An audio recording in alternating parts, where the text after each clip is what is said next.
calon guru penggerak angkatan 11 Kabupaten Sambas di SMA Negeri 4 Pegunungan. Assalamualaikum warahmatullahi wabarakatuh. Waalaikumsalam warahmatullahi wabarakatuh. Yang saya hormati Bapak Ibu guru SMA 4 Pegunungan. Alhamdulillah dapat puji syukur kepada Allah Subhanahu wa taala. Hari ini kita masih diberikan nikmat sehat, nikmat sempat ya untuk menghadiri kegiatan atau mengikuti kegiatan designasi calon guru penggerak angkatan 11 di SMA Negeri 4 Teluk Kramat, di mana alhamdulillah salah satu tenaga pengajar kita atau guru kita yaitu Bapak Muhammad Sani, beliau sedang melaksanakan atau sedang mengikuti kegiatan pelatihan calon guru penggerak angkatan 11 di Kabupaten Sambas ini. Jadi alhamdulillah hari ini nanti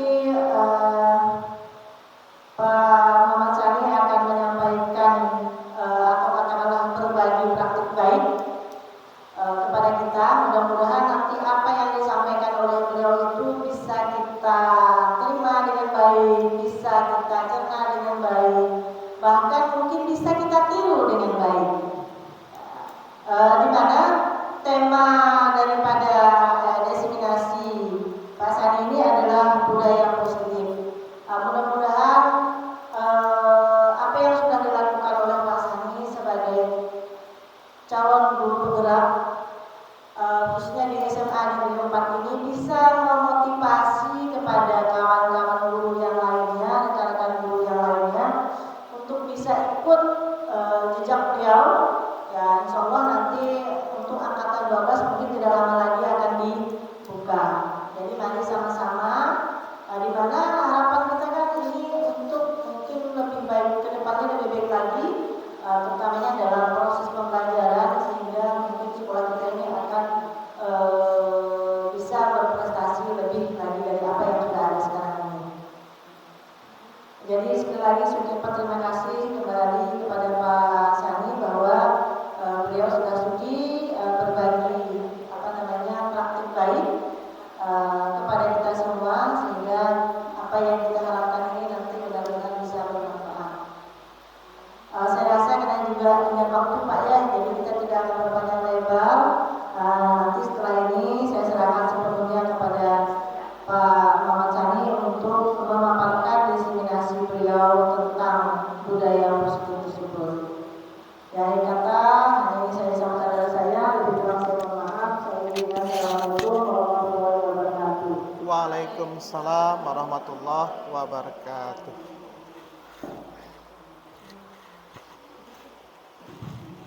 Baik, terima kasih kepada Kepala Sekolah atas sambutannya. Selanjutnya untuk acara inti yaitu penyampaian materi oleh Bapak Muhammad Sani. Kepada Bapak Muhammad Sani disilakan.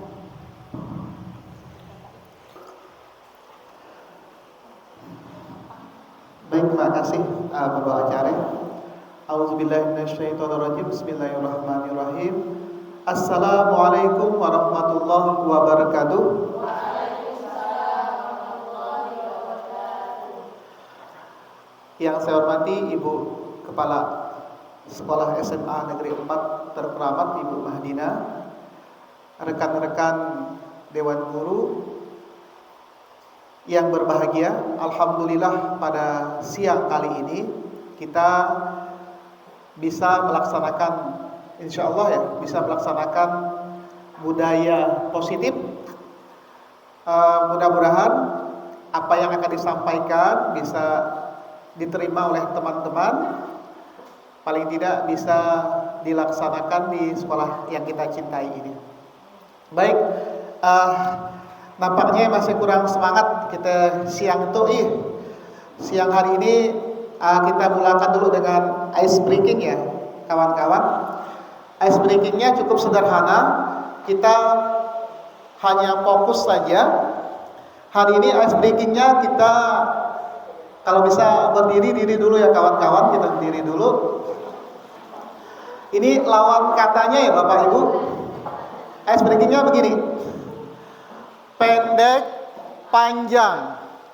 Oke. Pendek, panjang. Semut kecil gitu ya. Gajah besar. Bisa ya Bapak Ibu ya? Fokusnya hanya berbalik ya. Lawannya ya Bu, lawannya ya. Oke. Baik, kita mulai.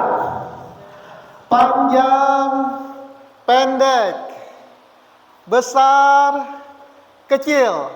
Oke, cepat ya.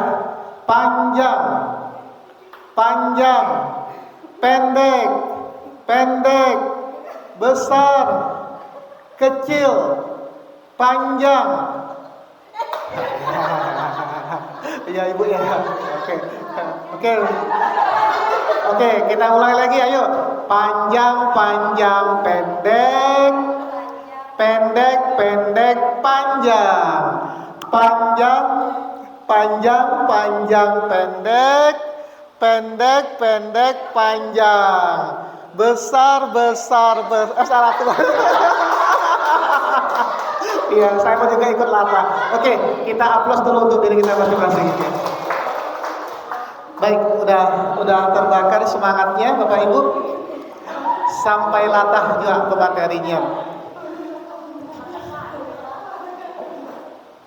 Oke, ini adalah diseminasi modul 1.4 budaya positif ya, budaya positif. Selalu kita menampilkan nih, siapa ini? Ki Hajar Dewantara ya, karena beliau punya pemikiran yang luar biasa Bapak Ibu. Ini udah dikenalkan kemarin ya Bapak Ibu. Fasilitator saya Pak Rangga, ini dosen IAIN Pontianak. Oke. Pak Firmandi ya, kemarin yang datang ke sini ini guru di SMP Sejangkung. Nih saya ya, yang paling tua di situ ya Bapak Ibu. Ya ini mudah-mudah nih Bapak Ibu, mudah-mudah mereka ini. Rancangan tindakan untuk aksi nyata. Nah, tujuan aksi nyatanya adalah mewujudkan murid yang merdeka, disiplin yang kuat. Jadi tujuannya seperti itu. Disiplin yang kuat kita utamakan adalah disiplin yang kuat. Menumbuhkan budaya positif di sekolah dengan meyakini nilai-nilai yang universal. Apa sih yang universal? Menyeluruh ya, artinya bisa diterima.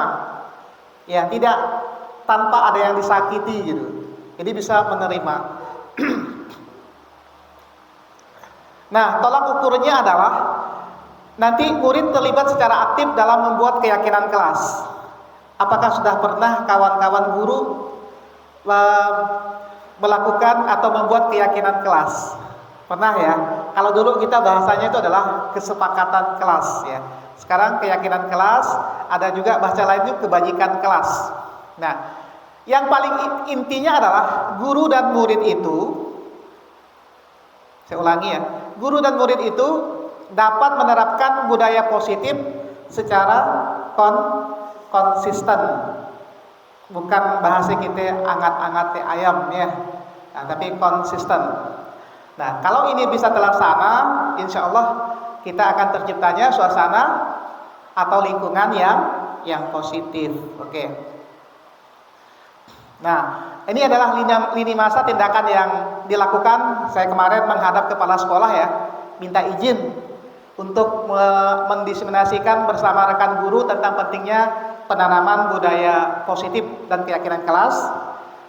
Nah, terus kemarin kita juga saya mengumpulkan kawan-kawan. Kita ketika pengawas datang, kita merencanakan untuk pertemuan ini.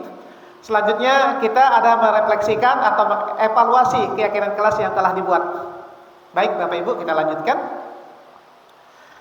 Pelaksanaan aksi nyatanya ya seperti ini ya, memohon izin kepala sekolah untuk melaksanakan diseminasi budaya positif, melakukan diseminasi budaya positif dan berbagi pengalaman dalam penerapan budaya positif tentang pembuatan keyakinan kelas dan praktik segitiga restitusi. Ya, ini masih awam ya, segitiga restitusi. Yang dihadiri kemarin rencana saya 5 ya. Alhamdulillah sekarang ada 10 ya. Alhamdulillah ada 10. Dukungan yang dibutuhkan ini alhamdulillah dapat dukungan dari kepala sekolah, kawan-kawan ya, dan semuanya dan yang nanti mudah-mudahan orang tua nanti mereka juga bisa melaksanakan budaya positifnya di rumah.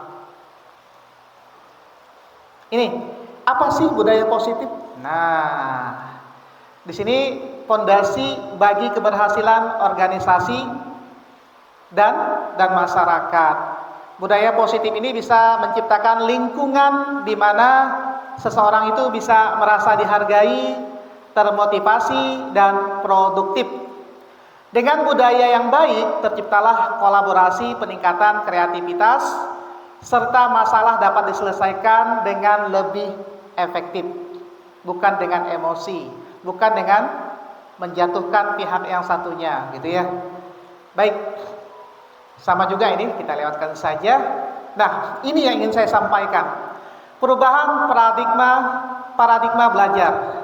Perubahan paradigma belajar menandakan pergeseran mendasar dalam cara pandang kita terhadap proses belajar mengajar, ya. Dari yang semula berpusat kepada gurunya, teacher centered, menjadi berpusat kepada murid. Nah, mudah-mudahan ini ya, dengan kurikulum merdeka ini akan diterapkan di sekolah kita. Baik, kita lanjutkan saja ini. Nah, disiplin positif ini menurut Ki Hajar Dewantara, dia mengatakan di mana ada kemerdekaan, disitulah harus ada disiplin yang kuat. Sungguh pun disiplin itu bersifat self disiplin, yaitu kita sendiri yang mewajibkan kita dengan sekeras-kerasnya. Jikalau kita tidak cakap melakukan self disiplin itu, wajiblah penguasa lain mendisiplinkan diri kita. Misalkan saya ini kurang disiplin di sekolah ini, berarti penguasa lain bisa kepala sekolah yang mendisiplinkan saya, gitu ya. Ada yang menegur saya, kan seperti itu. Nah, dan peraturan demikian itulah harus ada di dalam suasana yang merdeka. KHD menyatakan bahwa untuk mencapai kemerdekaan atau dalam konteks pendidikan kita saat ini, untuk menciptakan murid yang merdeka, syarat utamanya adalah harus ada disiplin yang kuat. Di sini disiplin positif, pendekatan dalam mendisiplinkan anak yang berfokus pada pencegahan masalah. Ingatkan, pencegahan masalah dan pengembangan karakternya. Pendekatan ini menekankan pada pemahaman kebutuhan dasar dan motivasi anak, pengajaran tanggung jawab, dan penciptaan lingkungan yang positif dan suportif. Urgensi disiplin, apakah sudah urgent kita disiplinnya? Belum ya. Nah, disiplin diri itu membuat seseorang menggali potensinya menuju kepada sebuah tujuan, sesuatu yang dihargai dan bermakna. Dengan kata lain, disiplin diri juga mempelajari bagaimana cara kita mengontrol diri kita, bagaimana menguasai diri untuk memilih tindakan yang mengacu pada nilai-nilai yang kita hargai. Ini pendapat dari Socrates dan Plato. Guru sejarah ini paham masalah ini ya. Nilai kebajikan universal ini Bu, kesepakatan kelas yang kita biasa kita ketahui, keyakinan kelas bahasa selanjutnya. Nilai-nilai kebajikan universal adalah nilai-nilai kebajikan yang disepakati bersama, lepas dari suku bangsa. Kita tidak melihat suku bangsanya, agama, bahasa maupun latar belakangnya. Nilai-nilai ini merupakan payung besar dari sikap dan perilaku kita, atau nilai-nilai ini merupakan fondasi berperilaku. Nilai-nilai kebajikan merupakan tujuan mulia yang ingin dicapai setiap individu. Kita lanjut. Nah, ini motivasi perilaku manusia. Diana Gosen. Bentar, ada teleponan ya.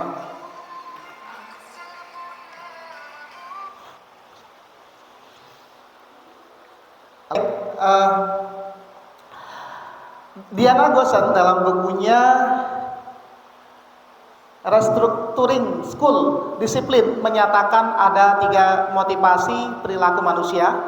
Yang pertama, untuk menghindari ketidaknyamanan atau hukuman, untuk mendapatkan imbalan atau penghargaan dari orang lain, untuk menjadi orang yang mereka inginkan dan menghargai diri sendiri dengan nilai-nilai yang mereka percaya. Melakukan sesuatu karena nilai-nilai mereka yakini dan hargai, dan ini adalah motivasi akan membuat seseorang itu memiliki disiplin positif, karena motivasi perilakunya bersifat internal bukan eksternal. Benar ya? Motivasi itu dalam diri kita, bukan dari luar ya. Nah, hukuman, konsekuensi, dan restitusi. Restitusi itu merupakan proses kolaboratif yang mengajarkan murid untuk mencari solusi untuk masalah mereka dan membantu murid berpikir seperti apa yang mereka inginkan dan bagaimana mereka harus memperlakukan orang lain. Hukuman, mungkin ini yang sering kita lakukan ya. Bersikap tidak terencana atau tiba-tiba. Bersifat satu arah ya, karena biasanya satu arah itu ke siswa gitu ya. Dari pihak guru yang memberikan, dan murid hanya menerima suatu tanpa melalui suatu kesepakatan. Biasa hukuman seperti itu. Atau pengarahan dari pihak guru itu baik sebelum atau sesudahnya. Konsekuensi. Biasa konsekuensi ini yang bikin aturan ya. Melanggar ini sekian poin, gitu ya. Nah, seperti itu.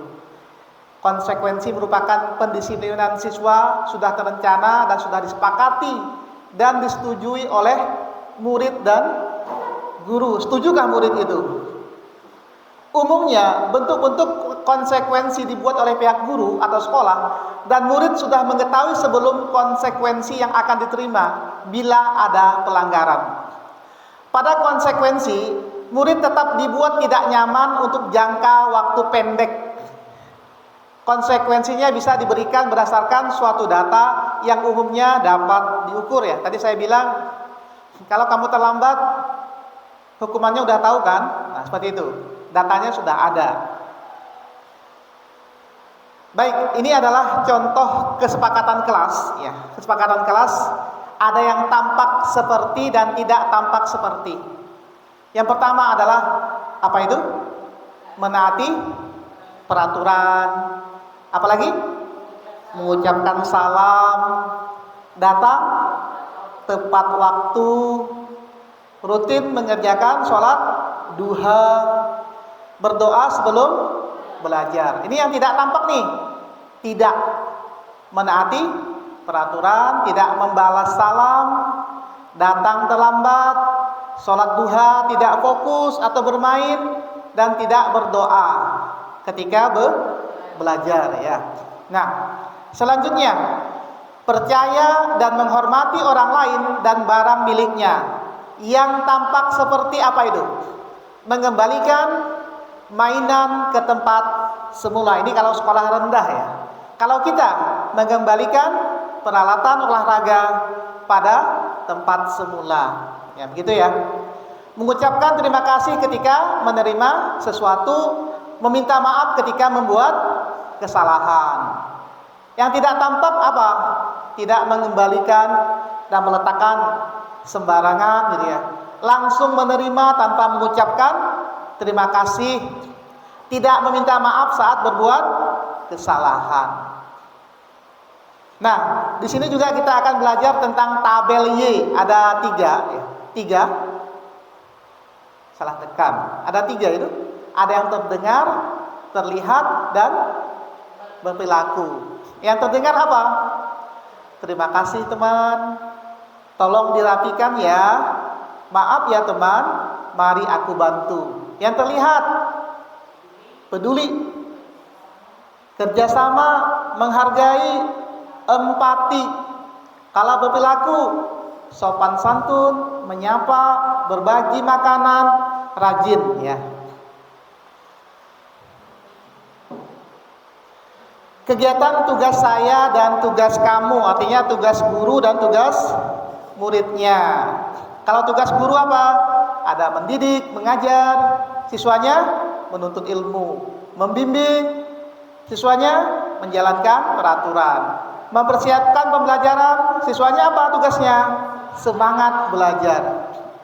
Menilai dan mengevaluasi. Ya, baik. Menjadi contoh. Oke, guru itu adalah menjadi contoh. Nih, kalau orang tua ya. Orang tua. Oke, bentar ya, kelewatan.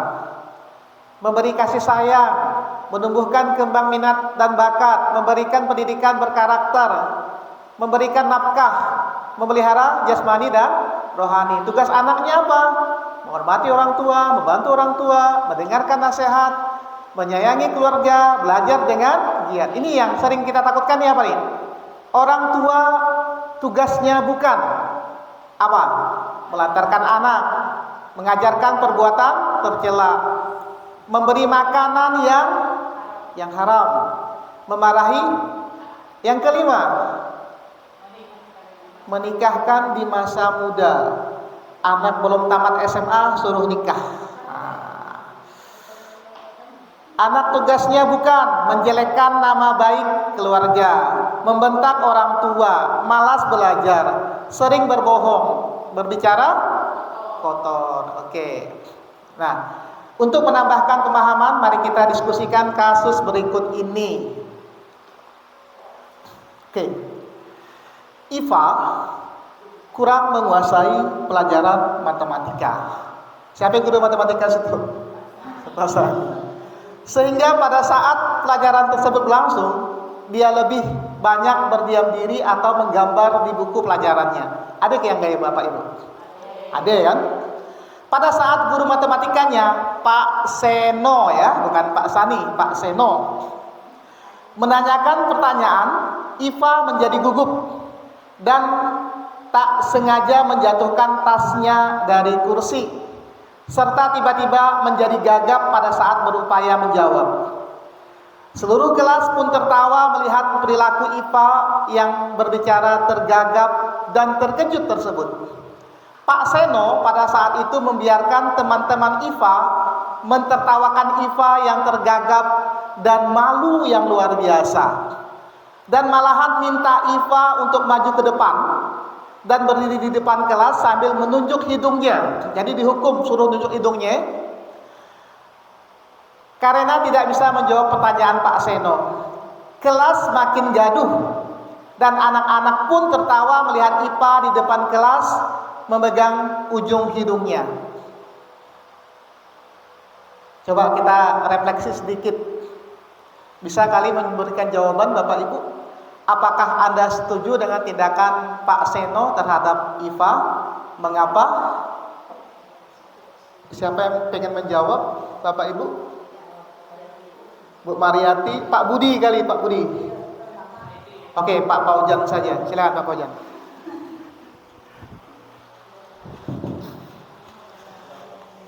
Kalau menurut saya tidak setuju dengan tindakan Pak Seno.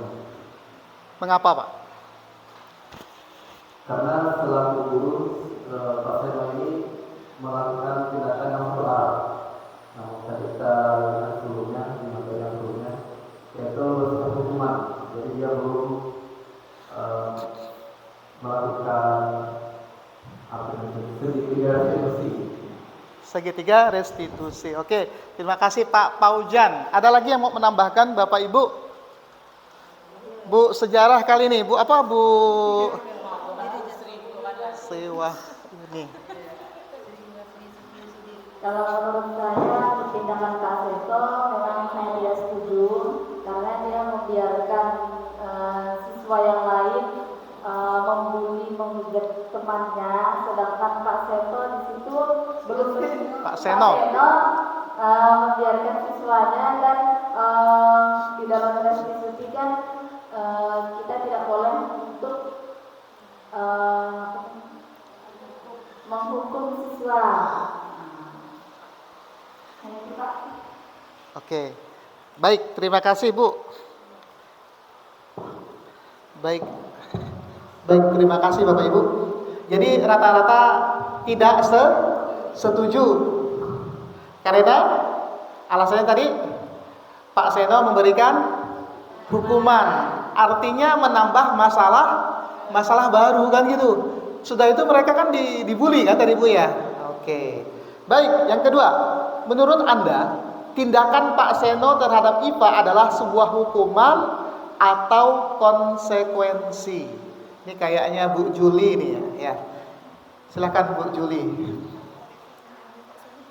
Itu nomor 2 Bu.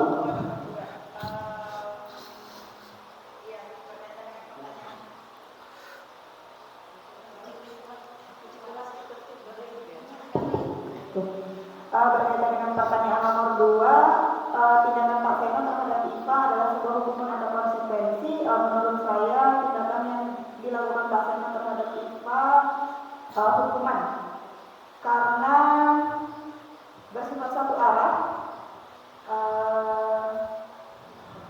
Saya fokusnya ke sesuatu yang bersifat satu arah. Jadi arahan ada tindakan yang dilakukan guru, dilakukan Pak Seno. Kalau konsekuensi di sini kan berarti ada kesepakatan sebelumnya. Kalau yang sesuai dengan kasus sebelumnya, menurut saya itu adalah sebuah hukuman. Hukuman ya. Oke. Terima kasih. Baik, makasih Ibu. Oke. Jadi udah benar jawabannya ya. Jadi adalah hukuman. Nah, kalau konsekuensi, nah ini saya dapat informasi dari guru BK kita Pak Ekwan itu, katanya itu ada kaitannya Bapak Ibu. Misal dia ikut pelajaran olahraga gitu ya, tidak memakai yang lengkap, jadi disuruh lari, itu ada kaitannya gitu. Nah kalau misalkan datang terlambat disuruh lari itu apa kaitannya? Kan nggak ada. Nah seperti itu. Jadi yang tadi konsekuensi, yang satu hukuman. Oke, baik. Oke, ini adalah 5 posisi kontrol guru itu. Yang pertama ada penghukum ya Bapak Ibu. Ini lihat ada penghukum, pembuat rasa bersalah, teman, pemantau atau manajer ya. Jadi ada 5. Kontrol guru itu ada 5 ternyata Bapak Ibu. Apakah saya ada di salah satu itu gitu ya. Oke. Baik, ini kita lihat video seperti ini.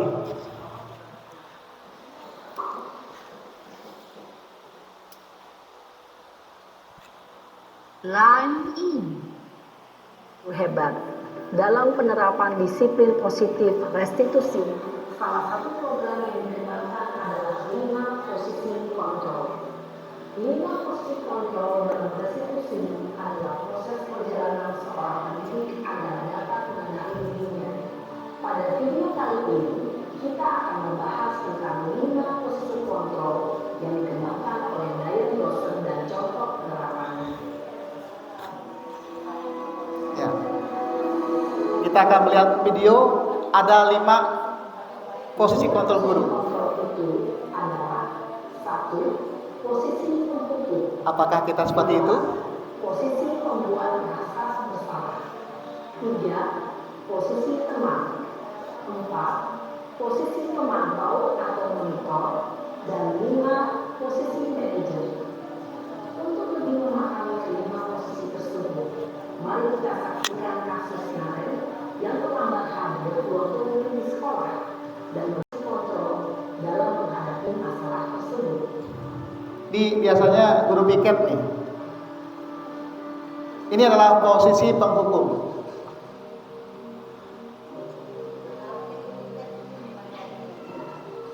Ini guru piket nih.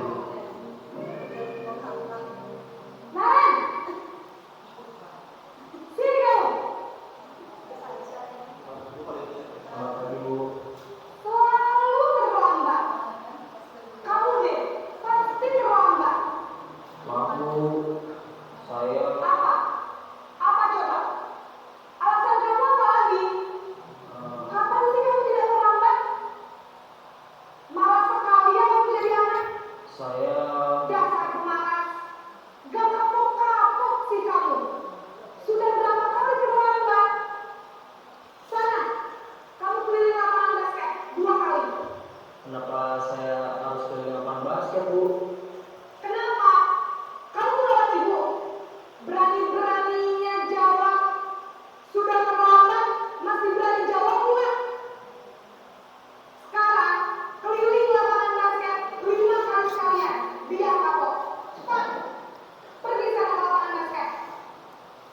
Yang awalnya 2 jadi 5. Posisi menghukum biasanya berbicara dengan nada tinggi, menghardik, menunjuk-nunjuk, menyakiti, dan menyindir. Hukuman bisa berupa fisik maupun psikis. Ibu dan bapak guru hebat. Dampak yang terjadi pada murid ketika guru berada pada posisi penghukum adalah murid cenderung akan memberontak, bahkan menyimpan dendam. Oke, posisi kedua, membuat merasa bersalah. Kita lihat.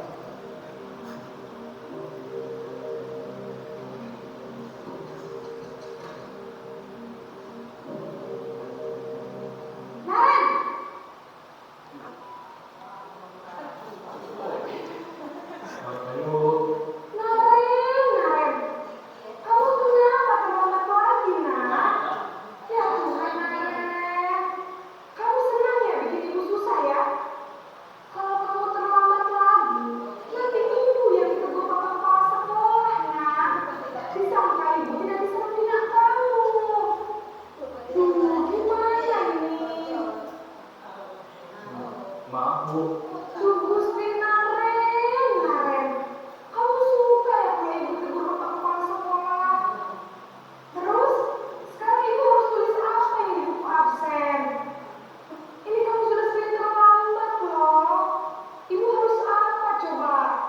maaf Bu, maaf sekali. Ya sudah, lain kali jangan bikin ibu susah lagi ya nak ya. Ibu tidak akan pulang lagi kalau kamu begini terus. Bisa jantungan kalau ibu tegur bapak kepala sekolah. Sana cepat kelas. Maaf ya Bu, maaf sekali. Ini membuat rasa bersalah ya Bapak Ibu. Bahasa kita kasar. Rasa bersalah berbicara dengan nada tenang, cenderung lembut. Namun kata-kata yang diutarakan membuat murid merasa menjadi orang yang gagal, memandang buruk dirinya sendiri, merasa tidak berharga, dan tidak sanggup membahagiakan orang lain. Ketika guru mengambil posisi pembuat rasa bersalah, murid akan menganggap dirinya yang bersalah dan ia akan menyimpan emosi negatif tersebut di dalam dirinya. Baik, kita lihat posisi teman. Masih orang yang sama.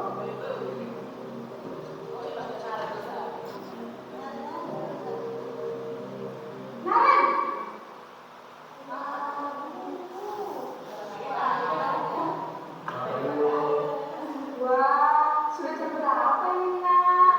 Terlambat lagi ya sayang. Iya Bu, habis ibu saya lupa bangunkan saya Bu. Kamu malah menyalahkan ibu kamu. Kamu bukannya orang yang paling kencang. Kok terlambat sih? Iya Bu, saya memang lambat bangun tadi. Jadi biarpun saya lari kencang, tetap nggak kekencang Bu. Ya sudah sana, nanti lain kali larinya lebih kencang lagi ya. Biar gak terlambat lagi. Bikin senang ibu, demi ibu. Bisa kan? Bisa lah Bu. Ya sudah sana masuk kelas. Ibu beresin urusan absen kamu. Kamu ini ada saja. Dalam posisi teman, guru berbicara dengan nada suara ramah, akrab, cenderung bersenda gurau untuk menjaga suasana tetap santai. Murid akan merasa senang, aman, dan akrab dengan guru. Identitas yang tercipta adalah identitas sukses atau berhasil. Namun, perlu diingat, karena ini masih dorongan eksternal, maka ada faktor ketergantungan dari murid kepada orang tertentu. Di sini, guru absennya, sehingga di lain waktu, murid bisa berperilaku baik, namun hanya kepada orang-orang tertentu saja.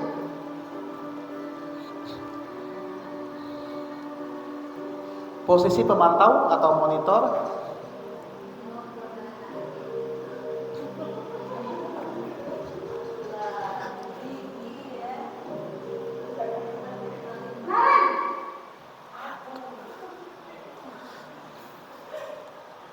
Selamat pagi Bu. Naren, apa peraturan sekolah kita tentang jam berapa kita harus masuk sekolah nak?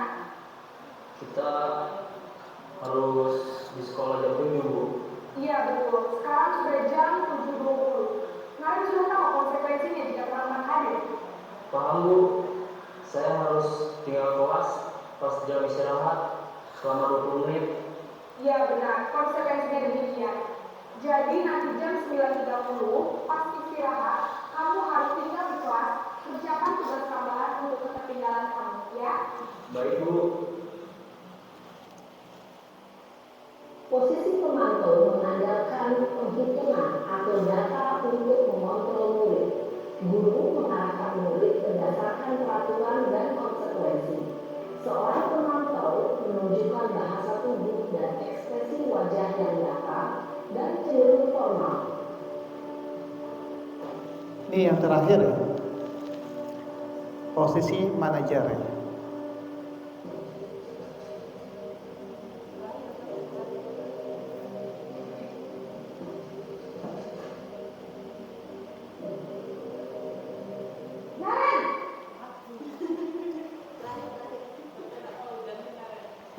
Baik Bu.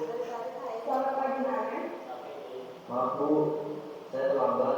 Iya, sekolah masuknya jam 7, sekarang sudah jam 7.20. Jadi sekarang bagaimana ya, Naren? Maaf Bu, saya lupa alarm saya semalam. Baiklah, menurut kamu, keyakinan sekolah yang mana yang perlu kamu tingkatkan? Menghargai diri sendiri dan orang lain mungkin ya Bu. Setuju. Jadi, apakah Naren meyakini prinsip saling menghormati tersebut? Iya Bu, saya meyakininya. Apakah Naren bersedia memperbaiki masalah keterlambatan ini? Bersedia Bu. Bagaimana kamu akan memperbaiki masalah keterlambatan ini? Saya akan coba untuk tidak lupa menyetel alarm saya Bu. Baik, kalau Naren mengenal alarm di rumah, ada orang yang kira-kira bisa bantu mengingatkan tidak? Ada Bu, kakak saya, Kak Emma. Ada lagi selain Kak Emma? Selain Kak Emma, ada ibu saya. Baik, jadi yang mengingatkan Naren adalah Kak Emma dan ibu kamu ya? Kira-kira akan mewariskan alarm kapan Naren? Setelah pulang sekolah, akan segera saya lakukan. Baik, jadi Naren akan setel alarm untuk bangun besok pagi dan akan diingatkan oleh kakak dan ibu dan Naren ya. Ada lagi yang mungkin perlu dilakukan Naren agar tidak terlambat bangun lagi. Tidak ada Bu. Baik Naren, terima kasih untuk kerjasama kamu. Sekarang kamu perlu kembali ke kelas untuk belajar. Baik Bu, terima kasih. Posisi manajer adalah posisi kontrol yang disarankan untuk membimbing murid memiliki sikap disiplin yang positif, yaitu murid yang mandiri, bertanggung jawab, dan dapat memecahkan masalah. Tujuan dari posisi ini adalah agar murid dapat berefleksi atas tindakannya. Guru akan dengan tulus memberikan pertanyaan-pertanyaan bermakna, sehingga membuat murid dapat belajar dari kesalahannya dan mencari sebuah solusi untuk menyelesaikannya. Ibu dan Bapak guru hebat. Baik, Bapak Ibu, ada 5 posisi kontrol tadi. Kira-kira saat ini yang sudah kita laksanakan yang mana posisi kita? Apakah penghukum? Apakah pembuat rasa bersalah? Apakah teman, ya sebagai teman? Apakah sebagai pemantau atau manajer? Nah, kalau di sini memang disarankan adalah yang berposisi sebagai manajer. Kenapa Bapak Ibu dipilih manajer? Karena oke.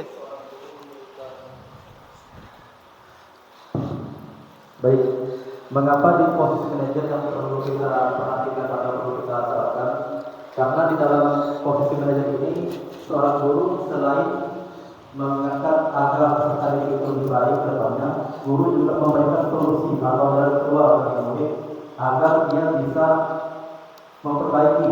Misalkan seperti video tadi, dia terlambat, jadi dia bisa mencari solusi bagaimana supaya dia tidak terlambat lagi ke depannya.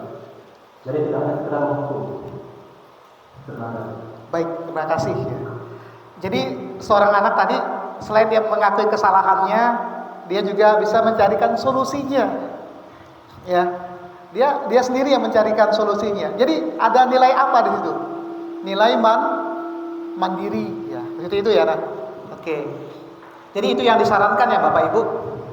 Nah, sekarang kita masuk ke segitiga restitusi ya. Ini yang disarankan tadi, termasuk ke manajer tadi. Dia menggunakan segitiga restitusi. Adalah sebuah kerangka yang digunakan untuk menyelesaikan masalah dan membangun kembali hubungan setelah terjadi kesalahan. Segitiga restitusi itu terdiri dari 3 pihak. Yang pertama adalah korban yang dirugikan oleh kesalahan. Yang kedua adalah pelaku, orang yang melakukan kesalahan. Yang ketiga adalah pengamat, orang yang melihat dan mengetahui kesalahan yang terjadi. Oke. Baik, kita nonton video lagi nih. Ini segitiga restitusi budaya positif. Nah, saya jelaskan sedikit ya. Langkah pertama ketika segitiga restitusi ini adalah kita bertanya adalah menstabilkan identitas. Kalimatnya bisa setiap orang pasti pernah melakukan kesalahan. Kamu bukan satu-satunya yang pernah melakukan ini gitu. Jadi kita tidak bilang kenapa kamu salah, tidak. Kita menstabilkan dulu ya, menstabilkan identitasnya. Yang kedua adalah validasi tindakan yang salah. Kita bertanya nih, kamu tentu punya alasan mengapa melakukan hal itu. Artinya ketika dia buat salah, kita tanya, apa sih alasannya? Pasti dia punya alasan kan? Atau adakah cara yang lebih efektif untuk mendapatkan apa yang kamu butuhkan? Nah, selanjutnya kita lanjut ke satunya adalah menanyakan keyakinan. Keyakinan kelas apa yang telah kita sepakati? Artinya kalau dia melanggar keyakinan kelas, nah ini yang mana yang kamu langgar nih, kan gitu ya. Kamu ingin menjadi orang yang seperti apa? Oke, kita lihat nih videonya.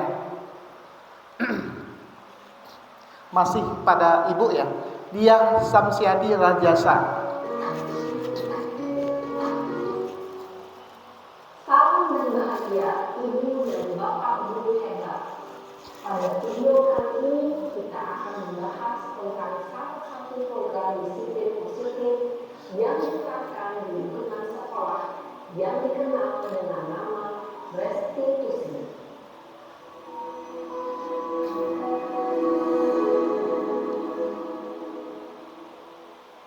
Restitusi dikembangkan oleh pakar pendidikan Diane Boston berlandaskan pada teori kontrol Dr. William Wilson. Segitiga restitusi adalah suatu proses dialog yang dijalankan oleh guru atau orang tua agar dapat menghasilkan murid yang mandiri dan bertanggung jawab.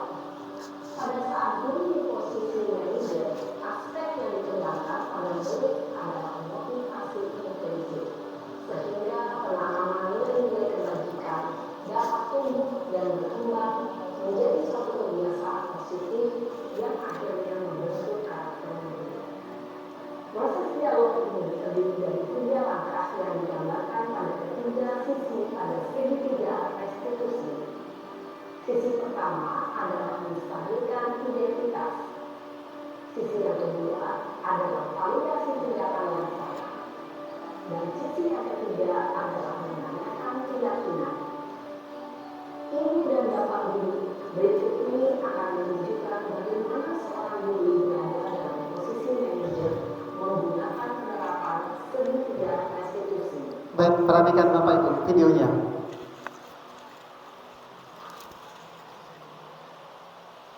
Lagi kesel nih. Wah, lihat. Iya, sudah lama nggak berbicara. Kenapa hari ini kayak gini? Kesel pak, kesel banget. Masa aku dikatain tukang fitnah pak? Ya aku marah lah. Aku balik ke Eka di depan kelas. Kesel banget. Oh begitu. Ya pasti kamu marah dan kesal. Bapak juga akan marah apabila ada yang menuduh Bapak seperti itu. Kemudian pada saat itu kamu mau melakukan apa? Ya saya harus mengatain Eka lah pak. Kesel banget. Saya bentak-bentak dia depan teman-teman lain. Oh begitu.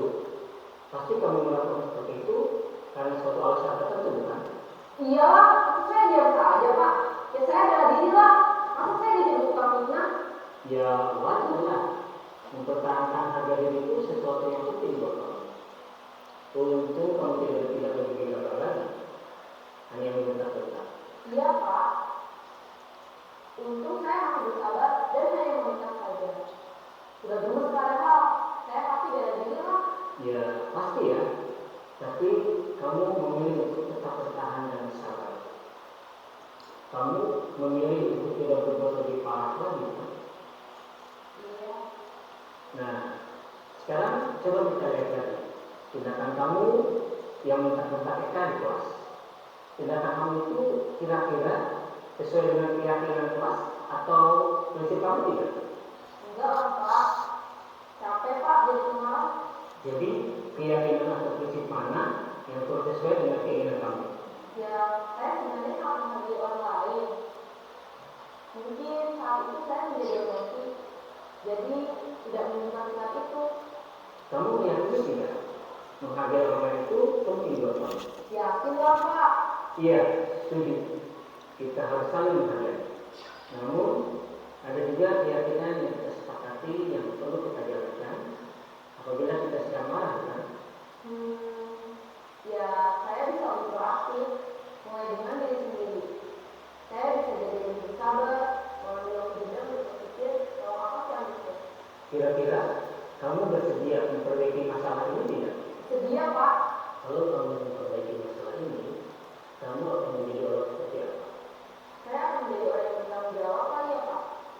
Dan senantiasa proaktif. Iya, menurut kamu bagaimana rasanya menjadi orang seperti itu? Ya nyaman lah, bangga bisa bersabar dan mandiri. Baiklah kalau begitu. Yuk kita pikirkan bagaimana memperbaiki masalah ini.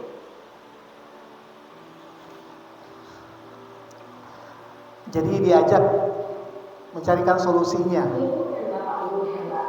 Baru saja kita menyaksikan contoh bagaimana seorang guru berada dalam posisi manajer menggunakan penerapan segitiga restitusi.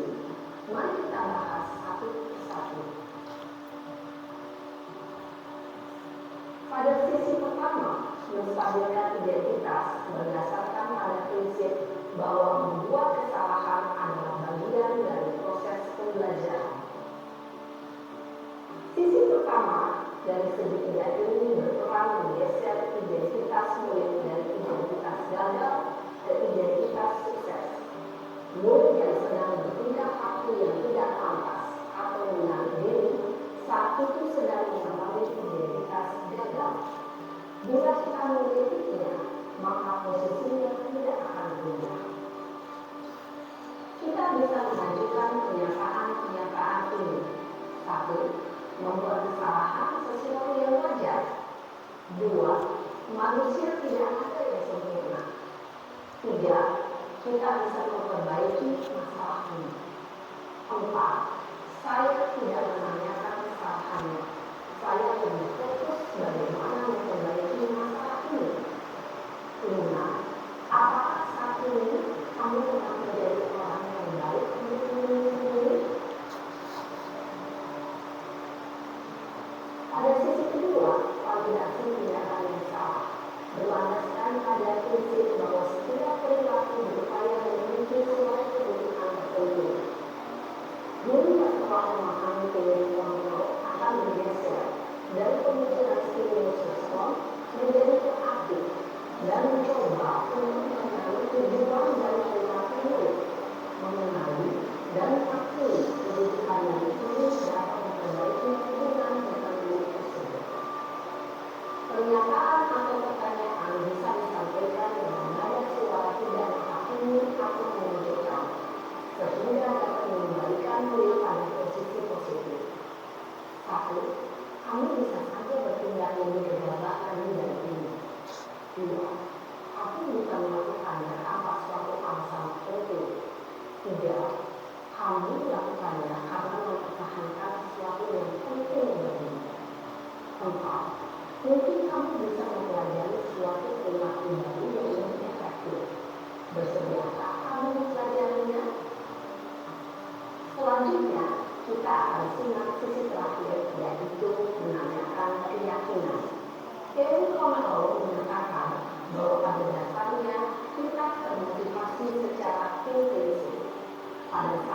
perilaku yang salah telah divalidasi dan identitas sukses telah stabil, maka murid telah siap mengalihkan keyakinan-keyakinannya dengan tindakannya yang salah dan pemikirannya telah bergeser ingin menjadi orang yang jujur.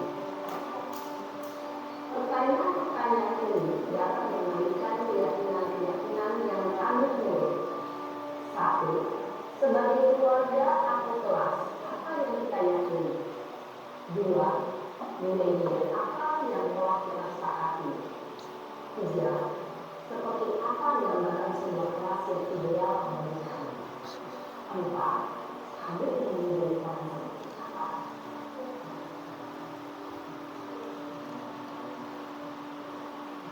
Dalam menerapkan segitiga restitusi, perlu diperhatikan beberapa hal, yaitu 1. Perilaku yang salah perlu dikaitkan dengan nilai-nilai atau keyakinan-keyakinan yang telah disepakati atau dituju. 2. Kesediaan orang yang melakukan kesalahan untuk memperbaiki masalah. 3. Pemecahan masalah sebisa mungkin relevan atau memiliki hubungan dengan masalah yang ada. 4. Usaha perlu adanya suatu usaha perbaikan dari pihak yang berbuat kesalahan. 5. Waktu perlu didedikasikan waktu dari pihak yang berbuat kesalahan. Tanyakan kapan akan mulai melakukan usaha untuk memperbaiki masalah. Dengan memahami siklus penerapan segitiga restitusi, diharapkan guru dapat menerapkan posisinya sebagai manajer dengan mengajukan pertanyaan-pertanyaan bermakna yang dapat membuat murid menjadi lebih percaya diri, bertanggung jawab, dan mandiri. Nah, ibu bapak guru perlu tidak yang mengikuti ketiga tahapan dalam segitiga restitusi bergantung pada ringan beratnya suatu permasalahan. Misalnya, bila permasalahan tersebut ringan, maka tidak perlu dijalankan secara berurutan, bahkan bisa segera menanyakan apa keyakinan yang kita sepakati.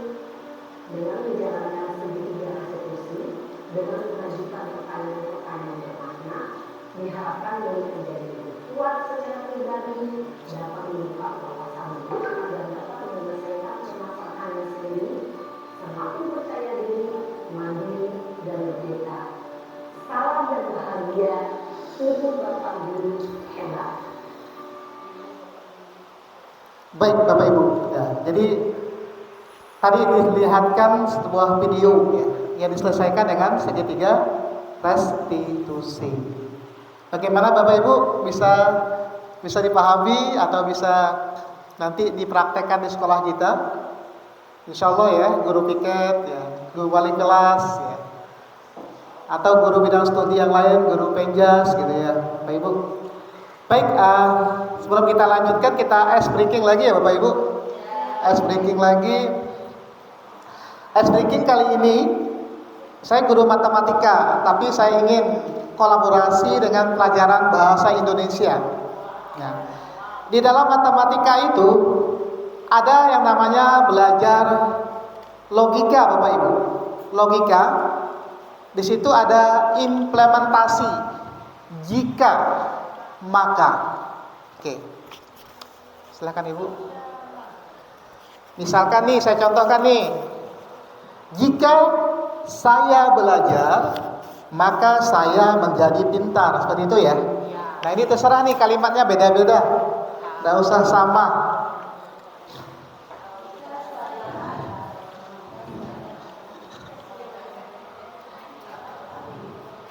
Jika saya mandi, maka badan saya wangi, kan gitu ya. Oke. Maka saya makan. Oke.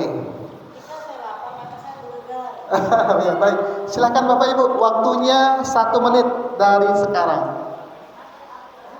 Tulis, buat kalimat jika titik-titik, maka titik-titik. Ya. Jika titik-titik, maka titik-titik. Ini kolaborasi nih, pelajaran matematika dan bahasa Indonesia.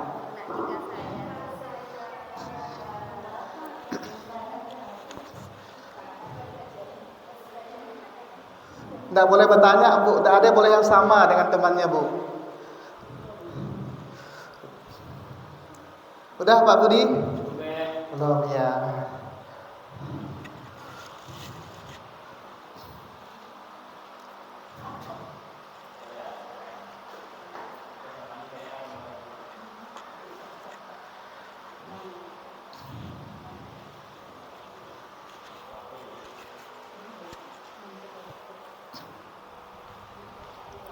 Udah, Bu?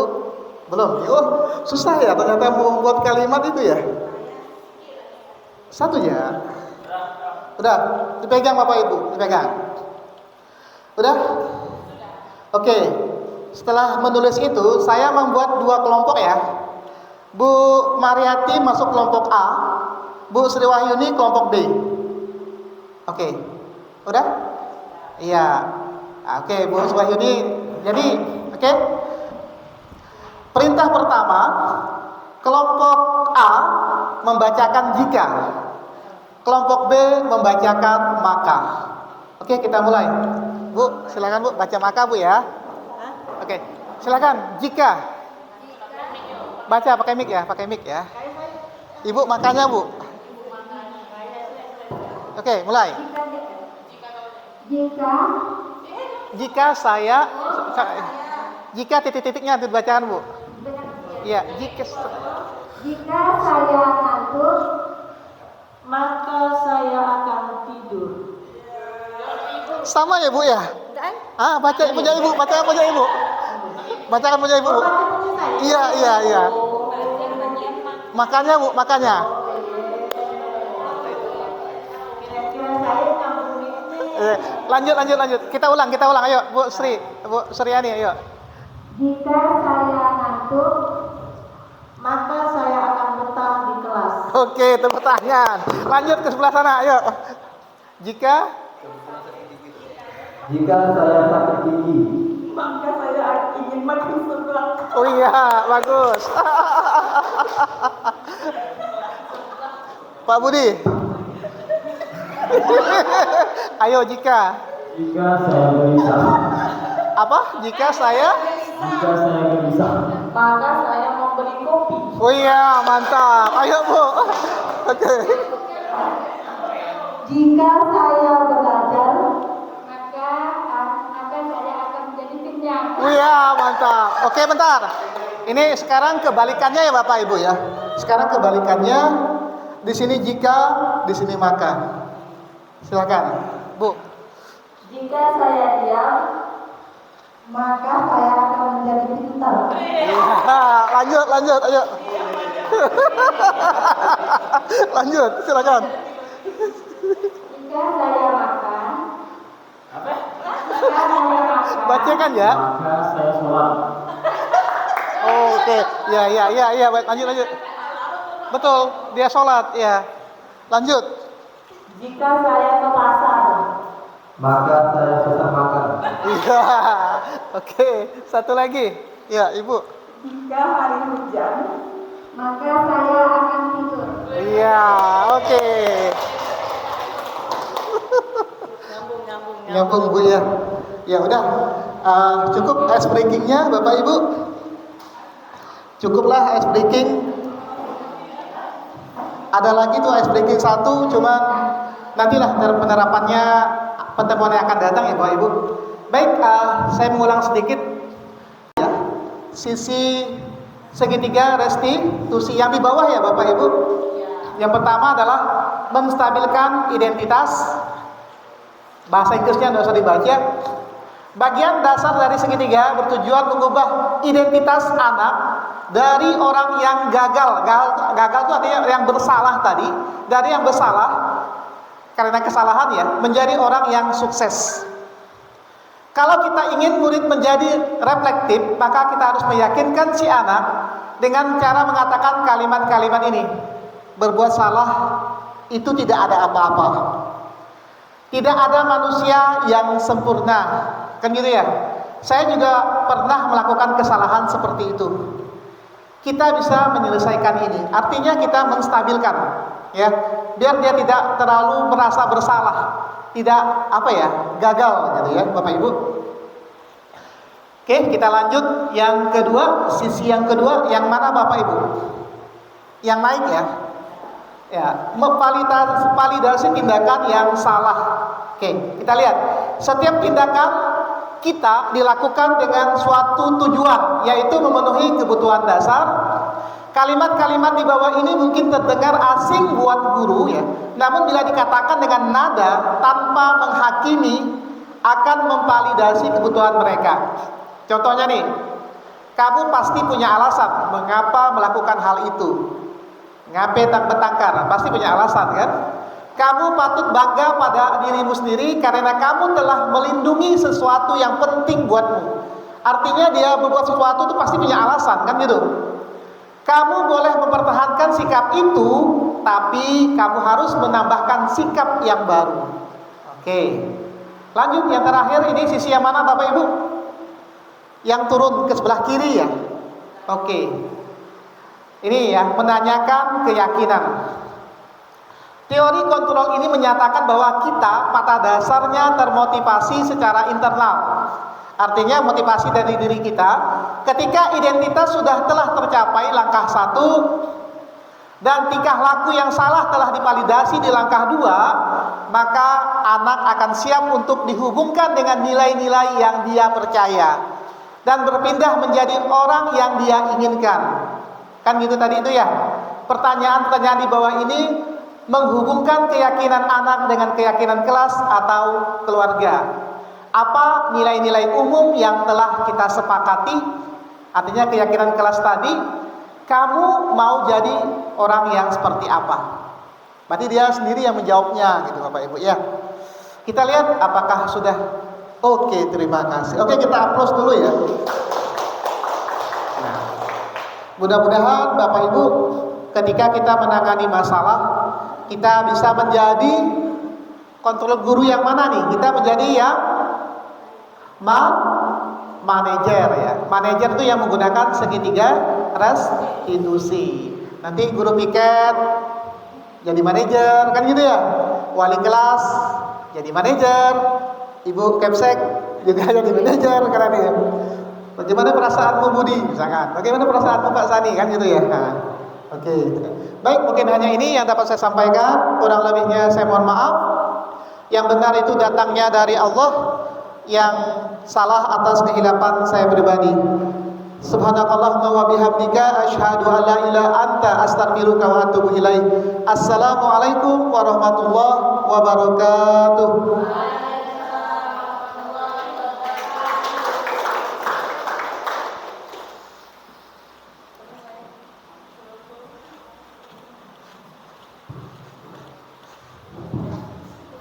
Baik, demikianlah penyampaian materi dari Bapak Muhammad Sani, materi yang sangat bermanfaat untuk kita semua. Semoga kedepannya kita bisa menjadi guru yang lebih baik, guru yang hebat, yang bisa menyelesaikan masalah bukan dengan hukuman, melainkan menjadi seorang manajer. Amin. Itu saja yang dapat saya sampaikan. Untuk acara ini saya persilakan kepada Bapak Fauzan untuk membaca doa. Ini saya akhiri. Wassalamualaikum warahmatullahi wabarakatuh.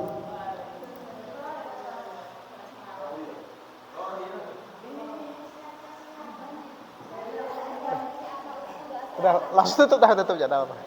Dah. Ibu kan tutupnya, Bu. Ibu ke? Ibu tutupnya.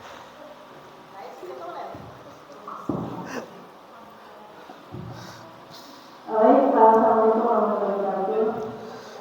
Jadi Bapak Ibu, ini penutup terhadap doa kita Bapak. Jadi masalah doa yang untuk acara ini, mudah-mudahan apa yang sudah kita lakukan mendapat keberkahan, apa yang sudah dipaparkan oleh Pak Sani itu suatu ilmu yang sangat bermanfaat untuk kita. Yang mudah-mudahan nanti ke depannya SMA Negeri Patrol Keramat bisa menjadi yang terdepan.